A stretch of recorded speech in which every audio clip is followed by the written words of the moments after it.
उस रात गर्मी कुछ ज्यादा ही थी।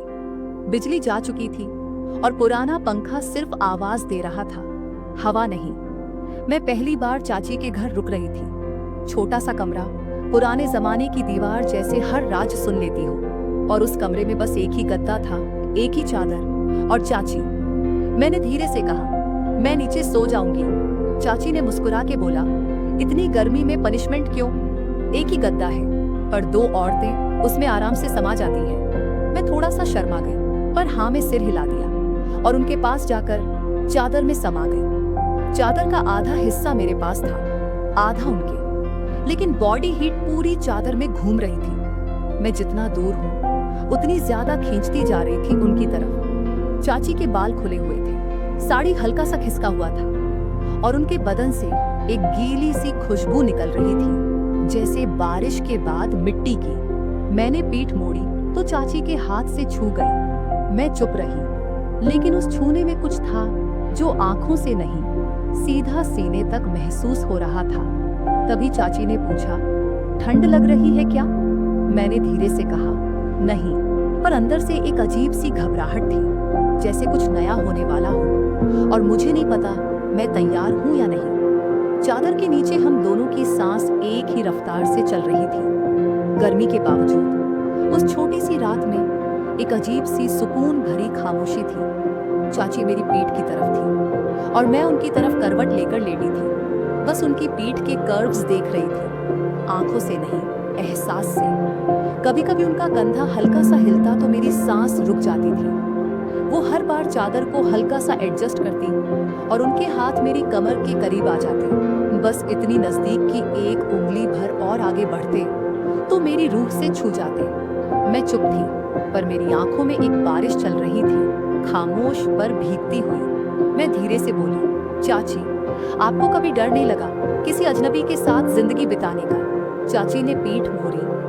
अब हम दोनों आंखों से आंखों मिला रहे थे। उनकी आंखों में अंधेरा नहीं था, बस एक पुरानी थकान थी जो किसी औरत ने दूसरी औरत से कभी बांट कर नहीं देखी थी। डर तो हर लड़की को लगता है, लेकिन सब चुप रहती है। उन्होंने कहा, तुझे लगता है शादी सिर्फ साथ रहने का नाम है? नहीं बेटा, शादी एक टेस्ट है जिसमें सिलेबस किसी को नहीं दिया जाता। मैं थोड़ा और करीब हो गई और उस वक्त पता नहीं क्यों मुझे लगा मैं कुछ पूछ सकती हूँ जो मैंने कभी किसी से नहीं पूछा। चाची, मैंने हल्का सा कान के पास झुककर कहा, सुहाग रात पे क्या होता है? उन्होंने कुछ नहीं बोला, बस थोड़ा और पास हो गई। उनका हाथ अब मेरी कमर पर था, हल्का लेकिन टिकाऊ। जब किसी लड़की का तन और मन दोनों नए होते हैं तब हर छू लेना एक प्रश्न बन जाता है। उनकी आवाज में कोई शिकायत नहीं थी, बस समझ थी। पहला किस, पहला टच, सब कुछ एक सवाल बन जाता है जिसका जवाब किसी स्कूल ने नहीं दिया होता। मैंने धीरे से बोला, मुझे कुछ भी नहीं पता चाची, मुझे सिर्फ डर लगता है। तब चाची ने मुझे अपनी तरफ खींच लिया। अब हम दोनों एक ही तकिए के दोनों किनारों पे नहीं, एक ही दरमियान में थे। उनका हाथ मेरी पीठ से होता हुआ मेरी गर्दन तक आया और उन्होंने कहा, एक औरत ही दूसरी औरत को सिखा सकती है कि किस का मतलब सिर्फ होठ नहीं होते, कभी कभी किस आंखों के रास्ते दिल को मिलता है। मेरी सांस तेज हो गई थी, पर मैं पीछे नहीं हटी। उन्होंने धीरे से मेरी जुल्फे कान के पीछे की और कहा, जो चीजें तू सुहागरात से सीखने वाली है उनका ट्रेलर मैं तुझे दे सकती हूँ, लेकिन फुल फिल्म तभी चलेगी जब तू अपनी आंखें बंद करके महसूस करे। मैंने आंखें बंद की और उस वक्त चादर के नीचे एक छोटी सी दुनिया बन गई थी। एक चादर में दो तन, दो सांसें और एक उलझन जो अब जवाब मांग रही थी। चादर के नीचे सब कुछ रुक गया था, वक्त, आवाज और सांस भी। मैं उस वक्त किसी क्लासरूम की तरह थी, पर टीचर एक औरत थी जो सिर्फ थ्योरी नहीं, प्रैक्टिकल भी जानती थी। चाची, मैंने हल्की सी आवाज में कहा, अगर किसी लड़की को किस देना हो तो उसका तरीका क्या होता है? उन्होंने थोड़ा मुस्कुराते हुए कहा, किस कोई बटन नहीं जो प्रेस कर दिया और काम हो गया। ये तो एक जर्नी होती है जहां होंठ सिर्फ दरवाजा होते हैं, मंजिल नहीं। फिर उनका हाथ मेरी हथेली पकड़ता है, धीरे से उनकी उंगलियां के बीच में फिसलती है। जब कोई किस करता है ना प्रिया, तो वो बस टच नहीं करता, वो देखता है कि सामने वाला अब भी डर रहा है या सरेंडर कर चुका है। मैं उनकी आंखों में झांक रही थी और मेरी उंगलियां अब उनके हाथ में हल्के से कांप रही थी। चाची, मैंने हल्की सी हिम्मत से पूछा, और अगर किसी लड़की को समझना हो कि उसके ब्रेस्ट मतलब उन्हें कैसे फील करते हैं? चाची ने थोड़ा झुककर कहा, जब तू अपनी सांस रोक के सोचती है तब वही चेस्ट टाइटन होती है, वही हिस्सा सबसे ज्यादा महसूस करता है। उनका हाथ अब मेरे सीने के करीब आया मगर छुआ नहीं, बस हवा का एक हल्का सा कंप्रेशन था जो बिना टच के भी मुझे अंदर तक जगा गया। ब्रेस्ट सिर्फ कर्व्स नहीं होते प्रिया, ये वो जगह है जहां इमोशंस सबसे ज्यादा जमा होते हैं। मैंने आंखों में आंखें डाली और जो नीचे होता है वेजाइना, मैं रुक गई, लेकिन उनका एक्सप्रेशन नहीं बदला। उन्होंने धीरे से मेरी कमर के पास एक उंगली से हल्का सा आग बनाया। वहां सब कुछ लिखा होता है, बस लोग पढ़ना नहीं जानते। किसी को सिर्फ शॉर्टकट चाहिए होता है, पर असली रास्ता तो नजर से नहीं, नियत से खुलता है। मेरा तन गर्म हो रहा था, दिल दहल रहा था, पर चाची की आवाज में कोई जल्दी नहीं थी। एक लड़की के अंदर एक दरवाजा होता है प्रिया, जहां से या तो कुछ तोड़ के घुसा जाता है या फिर प्यार से नॉक करके पूछा जाता है, अंदर आ सकती हूँ क्या? मैंने आंखें बंद कर ली और सिर्फ बोला, चाची, मुझे थ्योरी नहीं, मुझे सिर्फ महसूस करना है वो सब जो दुनिया मुझे सिर्फ एक शादी के बेड पे समझाना चाहती है। उनका हाथ अब मेरी कमर से सीधा स्पाइन के नीचे तक स्लाइड कर गया और उस रात हम दोनों एक दूसरे में समाये बिना कुछ कहे सिर्फ एक दूसरे की दुनिया में छुप गए। सुबह की पहली रोशनी ने जब मेरे चेहरे को छुआ, मैं उसी पोजीशन में थी जैसे रात में थी, चाची के सीने से चिपकी हुई। उनका हाथ मेरी कमर पर हल्का सा टाइट। एक पल को लगा जैसे कुछ गलत नहीं हुआ, बस कुछ नया समझ में आया है। लेकिन फिर एक गिल्ट सी लहर उठी, जैसे दिल खुद से ही सवाल पूछने लगा हो। मैं धीरे से उठने लगी तो चाची ने आंखें खोल के मुझे देखा। डर लग रहा है। मैं चुप थी, उनकी आंखों में कोई शर्म नहीं थी, सिर्फ अपनापन था। मैं तुझे जबरदस्ती नहीं सिखा रही थी प्रिया, मैं सिर्फ तुझे वो बता रही थी जो दुनिया तुझे कंफ्यूज करके सिखाती।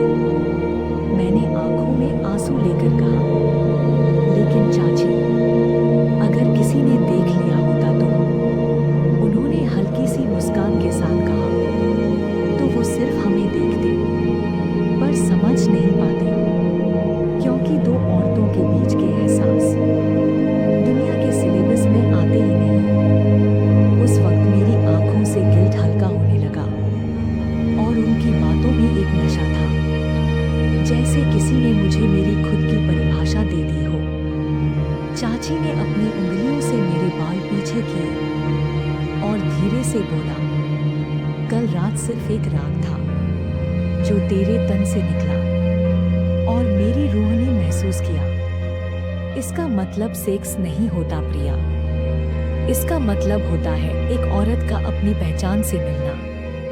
मैं सिर्फ सुन रही थी, हर लाइन मेरे सीने में बस हो रही थी। लेकिन तभी एक जोर की दस्तक हुई। मैं झटके से दूर हो गई चाची से। डर लग रहा था। चाची ने काफी कामली कहा, डर मत, अब जो होगा उसका जवाब मेरी तरफ से होगा।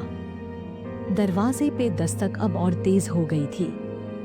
चाची ने एक पल में खुद को संभाला, साड़ी ठीक की, बाल बांधे और मैं तुरंत कंघी उठा के मिरर के सामने प्रिटेंड करने लगी जैसे अभी जागी हूं। दरवाजा खुला, सामने खड़ी थी भारती। चाची की नेबर, जो रोज सुबह योगा के लिए चाची को बुलाने आती थी। लेकिन आज उसकी आंखों में कुछ और था, शक या सच। सुबह सुबह डिस्टर्ब कर दिया क्या? उसने पूछा, पर आंखें डायरेक्ट मेरी तरफ थीं। चाची ने पूरा कंट्रोल में होते हुए बोला, अरे नहीं आरती, बस ये मेरी भतीजी आई हुई है शादी से पहले। टेंशन में थी तो रात को मेरे पास ही सो गई। आरती के होठों पे हल्का सा स्मर्क था। हम टेंशन में या कुछ और में? उसका डायलॉग छोटा था लेकिन दमदार, जैसे किसी ने सच सुन लिया हो या कम से कम महसूस कर लिया हो। मैं कान से टकराती उसकी आंखों से बच नहीं पाई और चाची ने तुरंत जवाब दिया, जितना सोचा है ना उससे कम ही होता है दुनिया में, पर लोग काफी बढ़ा चढ़ा के सोच लेते हैं। आरती मुस्कुराई। वैसे मैं किसी की प्राइवेसी में बिलीव करती हूँ, लेकिन आपका घर और ये घर के अंदर वाली कहानी कभी कभी बालकनी तक पहुंच जाती है। जैसे ही आरती गई, मेरी सांसें और चाची की आंखें दोनों तेज हो चुकी थी। चाची, उसने सुन लिया क्या? चाची ने गुस्से में आंखें घुमाई। सुन भी लेती तो क्या? तेरा दर्द किसी को एक्सप्लेन करना पड़ता है क्या? मैं चुप हो गई, लेकिन एक गिल्ट और डर दोनों अंदर से उगलने लगे। चाची ने मुझे पकड़कर पास बिठाया। देखिए, अब ये कहानी किसी एक कमरे की नहीं रही। दुनिया में अगर एक औरत दूसरी औरत को समझती है और वो सच्चा है, तो उसे छुपाया नहीं जाता, जिया जाता है। मैं सिर्फ उसकी आंखों में देख रही थी, जहां अब शर्म की जगह गर्व था। आरती के जाने के बाद कमरा एकदम सन्नाटा हो गया। मैं चाची के पास बैठे बैठे थक गई थी। आंखों में डर था, गिल्ट था और एक सवाल, अब क्या होगा? चाची ने मुझे धीरे से अपनी गोदी में लिया। एक हाथ मेरे सर में उलझा और फिर बोली, प्रिया, तुझे लगता है दुनिया नए रिश्तों को आसानी से अपनाती है। मुझे भी एक लड़की से प्यार हुआ था। तब मैं सिर्फ 20 साल की थी। मैं चौंक गई। लेकिन चाची, आपने तो शादी की थी ना? चाची ने हल्का सा मुस्कुराकर जवाब दिया, हाँ, उसी दिन किया था जिस दिन उस लड़की ने मेरा हाथ छोड़ दिया। क्योंकि उस समय कोई चाची भतीजी वाली कहानी नहीं होती थी। कोई लेस्बियन शब्द तक नहीं जानता था। बस लोग कहते थे ये बीमारी है। उनकी आंखें अब भीगी हुई थी, लेकिन आवाज टेढ़ी थी। मैंने अपने इमोशंस को गला दिया। एक मर्द से शादी की, पर वो शादी सिर्फ नाम की थी। उस रात उसने मुझे छुआ भी नहीं और मैं भी स्टोन बन चुकी थी। मैं बस सुनती रही, जैसे मेरी चाची नहीं, मेरी माँ मेरे सामने अपना दुख उगल रही थी। जब तू आई तो मुझे लगा, एक माँ कहता है कि बेटी की शादी से पहले उसके लिए कुछ गिफ्ट्स रेडी करो, लेकिन मैंने तुझे गिफ्ट नहीं दिया, मैंने तुझे खुद दिया। तुझे कुछ सिखाया तो इसलिए नहीं कि तुझे उसे इस्तेमाल करना है, बल्कि इसलिए कि तू अपने आप से नफरत मत करने लगे। मैं फफक कर रो पड़ी। पर चाची, मुझे लगता है मैं गलत हूँ, मैं अजीब हूँ। अगर किसी लड़की के टच से मुझे सुकून मिलता है तो मैं एबनॉर्मल हूँ। चाची ने मुझे अपनी बाहों में दबा लिया। जो फील होता है वही रियल होता है। दुनिया का नॉर्मल सिर्फ एक झूठ है जिसे सब फॉलो करते हैं बिना कुछ महसूस किए। पर आरती, उसने तो सब देख लिया। उसकी आंखों में क्या था मैं जानती हूँ। वो जज कर रही थी, लेकिन कहीं ना कहीं उसने भी खुद को हमारी जगह इमेजिन किया। लोग सिर्फ देख के जज नहीं करते, कभी कभी जलन भी होती है। मैं धीरे से उठी और कहा, चाची, आपने मुझे मेरी पहचान दी है। मुझे लगता है मैं दुनिया को ये बता सकती हूँ कि मैं क्या महसूस करती हूँ। लेकिन चाची ने मेरी बात काटी। दुनिया को कुछ प्रूव करने की जरूरत नहीं, बस खुद के साथ ईमानदार रह। एक दिन आएगा जब तूने जो फील किया वही दुनिया सीखना चाहेगी। कमरा अब भीगा हुआ था इमोशन से। दो औरतें जिन्होंने प्यार किया बिना डेफिनेशन के, बिना परमिशन के, और उन्होंने डिसाइड किया अब ये कहानी किसी बेड या चादर तक सीमित नहीं रहेगी। अब ये एक वॉइस बनेगी। उस रात के बाद सुबह कुछ अलग थी। कमरे की खामोशी में भी एक ठहराव था, लेकिन दिल की धड़कनों में हलचल थी। मैं बालकनी में बैठी थी, एक कप चाय लिए, और सामने चाची, खामोश, लेकिन उनकी आंखों में अब डर नहीं, भरोसा था। वो धीरे से आई और मेरे बगल में बैठ गई। क्या अब भी लगता है कि तू गलत है प्रिया? मैंने उनकी तरफ देखा। अब नहीं चाची, अब लगता है कि मैं पहली बार खुद के सबसे करीब हूँ। चाची ने हल्की मुस्कान दी। तू जानती है, उस दिन जब आरती ने हमारी बात सुन ली थी, मैं डरी नहीं थी। मैं तो इंतजार कर रही थी उस दिन का जब ये रिश्ता सिर्फ मेरे दिल में नहीं, मेरी जुबान पर भी होगा। मैंने उनसे पूछा, क्या दुनिया इस रिश्ते को अपनाएगी? वो बोली, दुनिया को बदलने का काम डरने वाले नहीं करते बेटा। करना है तो ऐसे करना जैसे तूने कल रात किया, पूरी ईमानदारी से, बिना शर्म के। तभी मोबाइल पर मम्मी का कॉल आया। मैं घबराई, कॉल उठाया। हेलो प्रिया, सब ठीक है ना? कल रात तुझसे बात नहीं हुई। सुन, मैंने तेरे पापा से बात की है, शादी की तारीख आगे बढ़ा दी है। सोच समझ के फैसला लेना। जिंदगी सिर्फ एक रस्म नहीं होती, समझौता भी नहीं। मैं चुप थी। चाची ने मेरे कंधे पर हाथ रखा। मैंने कांपती आवाज में कहा, माँ, मुझे कुछ बताना है। मैं शायद वो लड़की नहीं हूँ जो तू सोचती है। मुझे किसी लड़के से प्यार नहीं हुआ, मुझे चाची से हुआ है। फोन के उस पार कुछ देर खामोशी रही।